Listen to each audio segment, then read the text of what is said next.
Welcome everybody once again to CVTV as we build toward the full steam ahead for WISPapalooza. Joining us right now is a huge player in the field. We have from Clearfield, we have the Chief Marketing Officer, Kevin Morgan. Kevin, how you feeling today? I'm feeling great. How about you, Brady? I'm doing really good. I always get a lot of energy from these kind of interviews, so I think we're gonna have a good time and learn a little bit more about Clearfield. Absolutely. Cool. So what does Clearfield do? Like how do they impact the WISP industry, I'm sorry. Sure. Yeah. So many years ago, we've had a number of customer types that we've catered to over the years. Typically, they're smaller in size, typically independent telcos.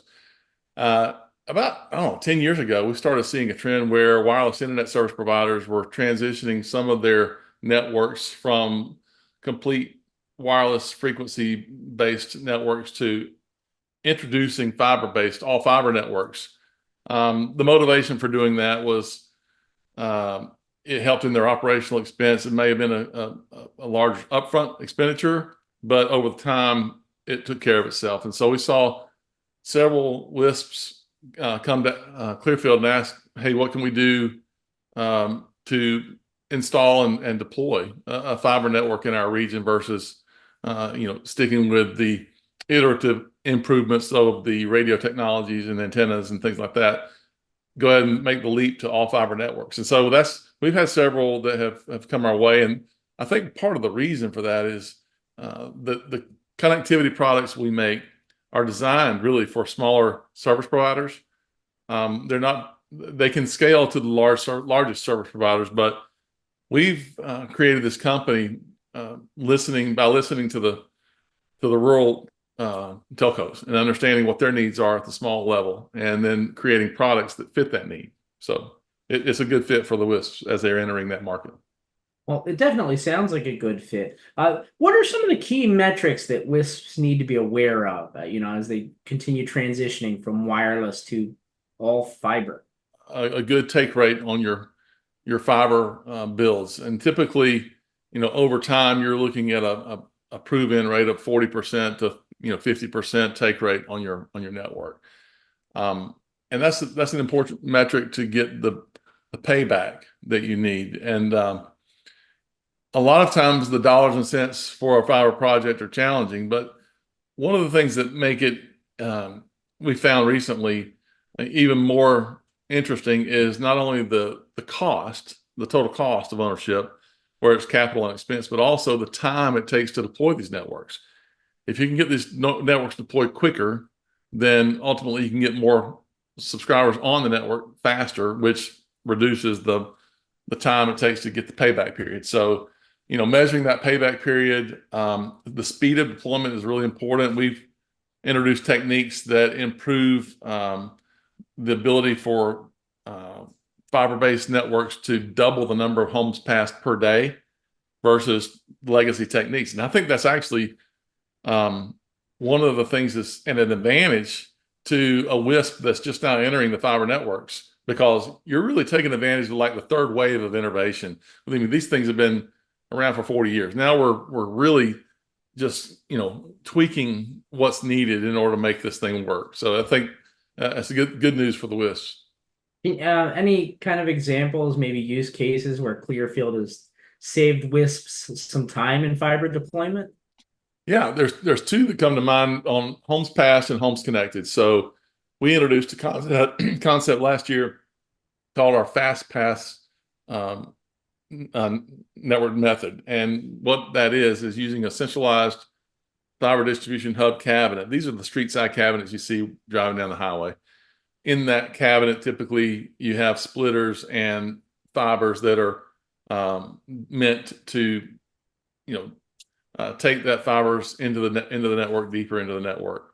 You can actually save time and double the number of homes passed by turning up more cabinets quicker using in-cassette splicing in the field. We can splice directly from the feeder fiber directly into our cassettes. The second piece is the Fastpass Connect. So after you've passed the home, how do you connect the home? How do you get that broadband technician to go through the service order, the work order, and says, hey, I've got a customer wants to get on your network. Typically, they send this technician to the home, truck roll. He comes with his gear and puts a test access point on the side of the house and basically brings the fiber in from the network and takes that fiber, connects it, and brings it into the house. Well, there's a lot of ways to do that. We feel like our way is the most advanced. We can save 30 minutes per install while we use our new deploy real tap box in that test access point box. And it also is pre-connectorized, so you don't have to have any splicing. So you can do this with less skilled technicians. Doesn't have to be a splice technician. So we found that alone has really been a game changer. Well, it sounds like Clearfield has really kind of streamlined the processes there.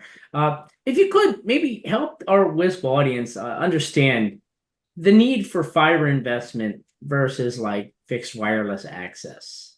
Yeah, the fixed wireless access FWA has really come on strong, really the last, I guess, 2 years. And I think really even more so with the introduction of the 37 megahertz spectrum that came out as an auction where FCC got $81 billion for this spectrum. It then created an opportunity for some really smart companies to come out with some innovative wireless techniques and over the air interfaces. We feel that that's not a universal, it goes everywhere solution. I think you need different tools in the toolkit to fit the market. Ultimately, we feel like that the FWA architectures are really good replacements for the DSL digital subscriber line copper that's out there. I think that'll ultimately replace it. And even with those FWA architectures, you can bring a fiber out to a certain point, and then from there you have the antennas and things that propagate to the home.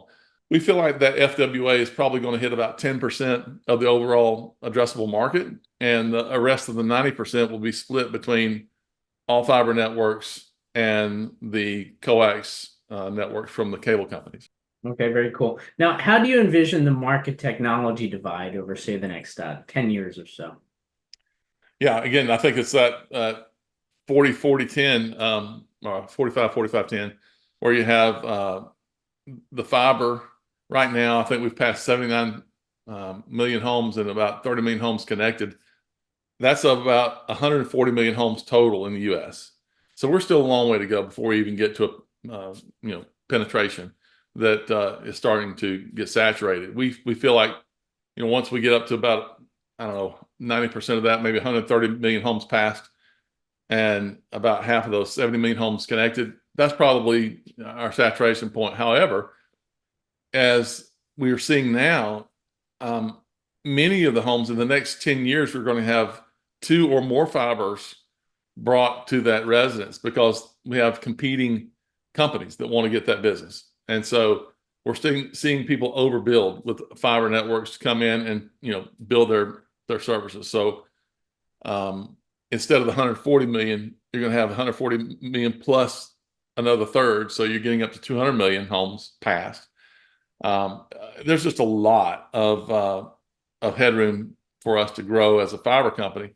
From the fixed wireless access, I think I said it has its play, but I believe that you're really going to end up with two giants in the industry: the cable guys versus the fiber guys. Well, it definitely sounds like Clearfield is on its way. If people want more information on a lot of the stuff that you guys have going on, Kevin, where can they go online? Yeah, our website is clearfield.com. It's SEE Clearfield.com. If you go there, you can go at the bottom of the homepage when you hit the website and sign up for our newsletter. We publish a monthly newsletter in which we can highlight some of the more important innovations on a monthly basis that we're bringing out to the market. Okay, well, there you have it. Just go to clearfield.com. Kevin, thank you so much for the time and best of luck with everything. Well, we appreciate it. Thank you, Brady. Of course, yeah. And while you guys are online checking out clearfield.com, don't forget to also visit channelvisionmag.com, where you can find archived versions of these CBTVs as well as podcasts and webinars and lots of other great stuff right there on the website on channelvisionmag.com. And on behalf of our good friends, Clearfield, everybody take care. CVTV, have a good day.